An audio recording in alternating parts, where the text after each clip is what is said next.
তো hi guys, তোমরা সবাই কেমন আছো? আশা করি সবাই ভালো আছো। আমি খুব ভালো আছি। তো আজ বিকেলবেলায় বান্ধবীদের সাথে বেরিয়ে পড়লাম খাতড়া শ্মশান কালী মন্দির যাওয়ার জন্য। তো গল্প করতে করতে চলে এলাম, দেখো।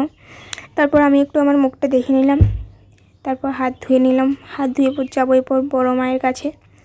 তো দেখো বড়ো মা এখানে এসে করে আমরা প্রণাম করে নিলাম। তো প্রণাম করে এদিকে দেখো কাল পুজো আছে শিবের, ওই জন্য এখানটা সাজানো হচ্ছে মন্দিরটা।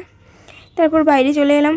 বাইরে এসে দেখি আমাদের জিজু এসেছে আমাদের বান্ধবীকে নিতে।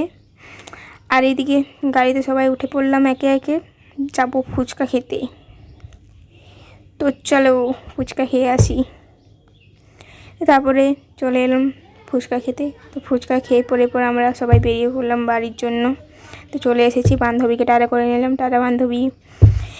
তারপর বাড়ি চলে এলাম। দেখা হচ্ছে নেক্সট ব্লগে। টাটা সবাইকে। ভিডিওটা ভালো লাগলে লাইক, কমেন্ট, শেয়ার করে দিও।